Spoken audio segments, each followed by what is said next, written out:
Ова е Республика видео подкаст. Говориме за обновливите извори на енергија и колку тие може да влијаат врз намалувањето на загадувањето. Европската унија се стреми кон потполна замена на фосилните горива со обновливи извори на енергија. Каде е Македонија во таа приказна, повеќе ќе слушнеме од нашите гости. Сонја Ристевска од невладината аналитика и професорот Константин Димитров и лидер на Центарот за енергетска ефикасност. Да. Ристевска, и оваа година очигледно дека повторно ни се наметнува како актуелно прашањето околу загадувањето. Ако тргнеме од претпоставката дека грејењето на домаќинствата е една од најголемите причинители, се наметнува прашањето зошто не ги користиме овие обновливи извори на енергија, особено сонцето. Македонија е земја со голем број на сончеви денови, мислам околу 250. Во Македонија сонцето за жал не се користи доволно. Дури ако споредиме процентуално на ниво на земја во споредбано со не знам колку Данска или колку Германија, значи земји кои што имаат процентуално многу помалку сончеви денови, оние искористуваат многу повеќе сончевата енергија, таа малку што имаат во споредба со нас, за жал. Македонија има капацитети.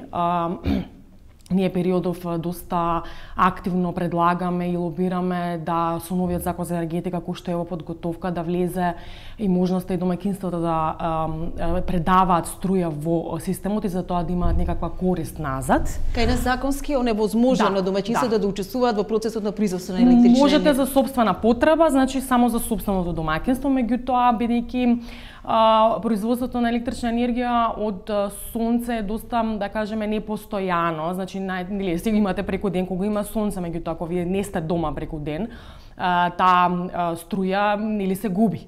А немате можност сега за сега да ја предавате во системот, со тоа да помагате производството на струја во Република Македонија или во областа каде што живеете сеедно, и за тоа да имате некаква корист подоцна, дали тоа би биле вратени киловат-часови во зима кога зимате струја назад од системот. И има модалитети во различни земји во светот, различни модалитети се користат, меѓутоа во веќе на големо се возможува и домаќинствата да се вклучуваат во самото производство, сиде кон така наречено комунално или децентрализирано производство на електрична енергија или децентрализиран енергетски систем, бидејќи времето на оние огромни централи, без разлика дали се термонуклеарни или големи хидроцентрали, полеку одминува, затоа што ресурсите на земјата мора да се заштитат. И од тука сиде кон децентрализирано производство, каде што се вклучуваат сите буквално корисници на електрична енергија. Па се гледа да се вклучат и домаќинствата, и електричните автомобили, местните заедници, општините.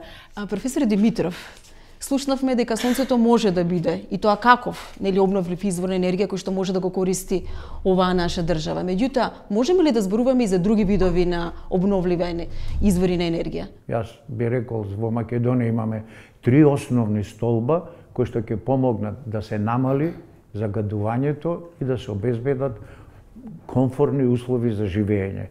Едното е да се смали потрошувачката на енергија, бидејќи со смалување на потрошувачка на енергија помалку се загадува.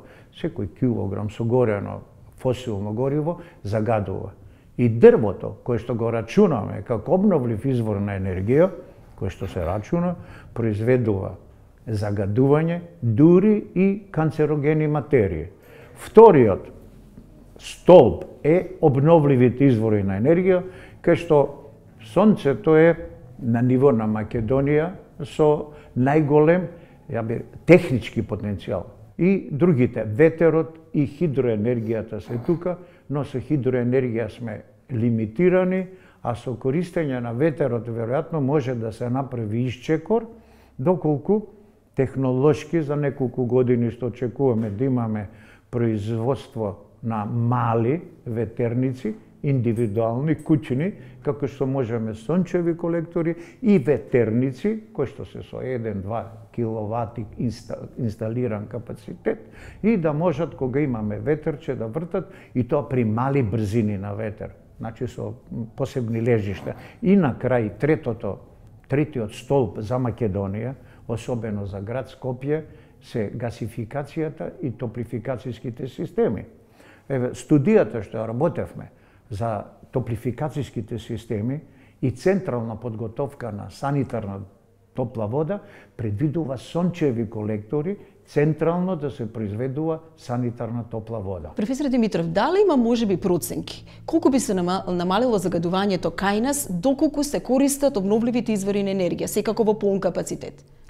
Со студијата што ја работевме минатата година и оваа година завршивме дел, покажува дека со мерките за енергетска ефикасност, заеднички со вградување и искористување на потенцијалот за обновливи извори на енергија, кои што се предвидени во стратегиските документи, ние би можеле до 35 година комплетно да смалиме загадување, кое што е еднакво на загадувањето на рек Битол. Ја ги имам тие бројки, ако баш се од интерес за слушателите. Добре, Тоа негде околу 6 милиони тони јаглен двооксид секоја година, 85.000 тони сулфур двооксид и над 15.600 тони прашина. Ова е знатно голема количина. Како всушност користењето на обновливите извори на енергија влие врз намалувањето на загадувањето? Добро, тоа е релативно едноставно ако земеме дека ние, како примерот за домакинството, користиме електрична енергија во нашите бојлерчиња. И вие ќе потрошите 1 киловат електрична енергија за да добиете 1 киловат топлинска енергија. Тој 1 киловат електрична енергија се произведува 80% во Македонија од термоцентрали, само 15 до 20% во хидроцентрали.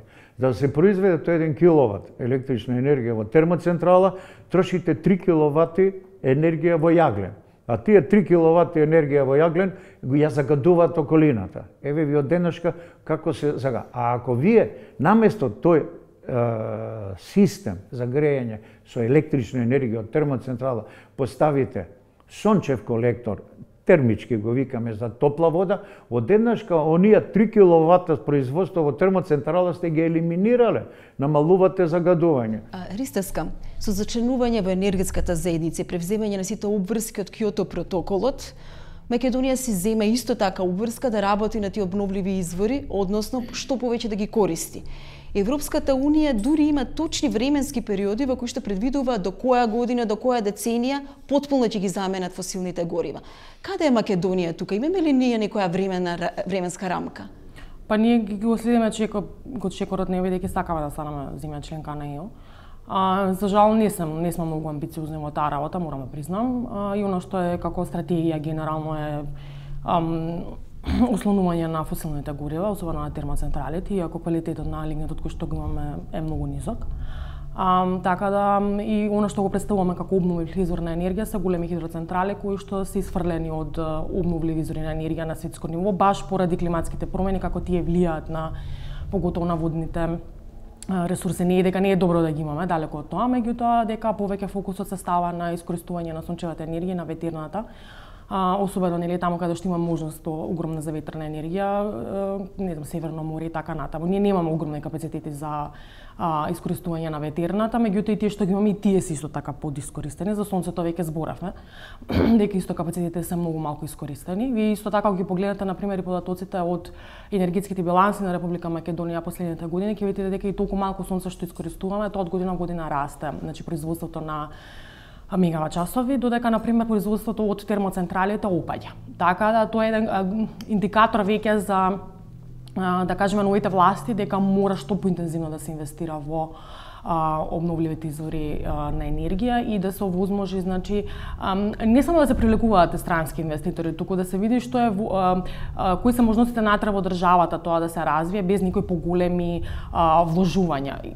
Повторно ќе го кажам, моментот со домакинствата, тоа да кажеме тие субвенции за двонасочни броила или субвенции за ПВ, фотоволтаици кои што се поставуваат, да кажеме на државно ниво би чинеле многу помалку за државата, отколку не знам да се вложи 150 милиони евра само за модернизација на основа, а потоа и уште и да дава државата пари за увоз на јаглен, бидејќи ние немаме јаглен. Колку всушност може државата да помогне, да субвенционира одредени трошоци? Дури можеби дали и некои плани би се вклучиле. Еван, постои ли таква можност? Секогаш постои можност, зависи од волја и од приоритети. според моето лично чувство, мислам дека ова во даден момент не е приоритет на државата. А дали досега имаше такви субвенции Ристеска? Имаше фидинг тарифи, тоа се значи за компании и производители од сончева енергија, имаше одредени или надоместоци за производство за произведената електрична енергија од сонце, меѓутоа тие се исполнети веќе некое време, не можат други компании што сега би сакале да влезат на пазарот да ги користат. Како и да е, фидинг тарифите како поттик за користење на обновливи извори енергија веќе се напуштаат во Европа поради разни други проблеми и гледат да се најдат, да речеме, по-компетитивни начини како да се придобијат компании во овој сектор. Така да постат различни алтернативи, не е дека ние сега треба да измислуваме топла вода, тоа е веќе измислено на големо во ЕУ, само треба да се види што функционирало, што не функционирало. И тоа да се секако примени. Постојано зборуваме значи на национални ниво, на ниво на држава. Меѓутоа имаше порано акциски планови кои што ги опфаќа општините, значи да се поиде од основата што се вели. Самата анализа покажа дека всушност единствено што дојдовме до некаква изолација во одредени објекти за обновливи извори воопшто не стана збор. Зборуваме сега за општинско ниво. Па добро, они најлесно е да знаете како кога и они прават одредени проекти од област на енергетската ефикасност, секако е наједноставно вие да или реновирате јавните згради така натаму или пак на некако случајот со Струмица Стокоманово сега читав да ги приклучите на газ. И малку е покомплицирано, или пак ќе го кажам моментот со обновливите, затоа што треба да се формира компанија сега со сегашната законска рамка за да вие тие фотоволтаици што ги поставите на кров, да може, нели, освен што ќе користите за сопствени потреби како не знам местно зелените училиште или така натаму, да давате и во системот. Сега тоа можеби некои го прават, некои не. Комплицирано им е се уште, тие бирократски процедури. Ние кога разговаравме со експерти од Словенија кои што ја вовеле мерката за мали комерцијални корисници за домаќинства да можат да дават струја во системот, првото што ни го кажа беше олеснете ја бирократската процедура, бидејќи повеќето од овие што користат такви мали системи не се луѓе или не се некои што имаат толку големи познавања од темата како некои нели големи компании кои што доаѓаат на пазарот и кои што произведуваат од сонце, така да треба да се има разбирање од страна на државата дека поттикнувањето иде и со тоа да им се олесни процедурата на тие што сакаат да вградат такви системи од страна на самите институции. Имаме нова градска власт секаде. Кои би биле трите приоритетни мерки за да се намали загадувањето?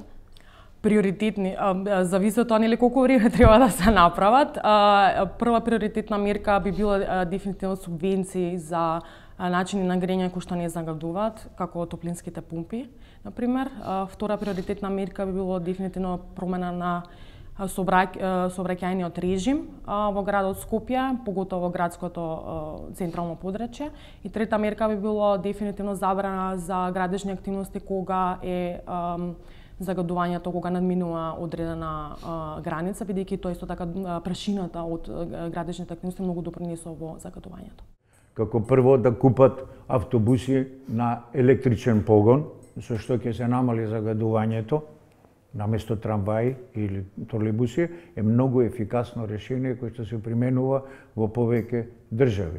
Второ, законската одредница да важи веднашка да влезе со можност приватните домаќинства да вградуваат сончеви колектори за производство на електрична енергија. Овие две мерки, иако може субвенции или потенцијално да се прошири топлификацијскиот систем и до оние објекти кои што не се приклучени. Благодарам многу. Благодарам. Благодарам и на вас.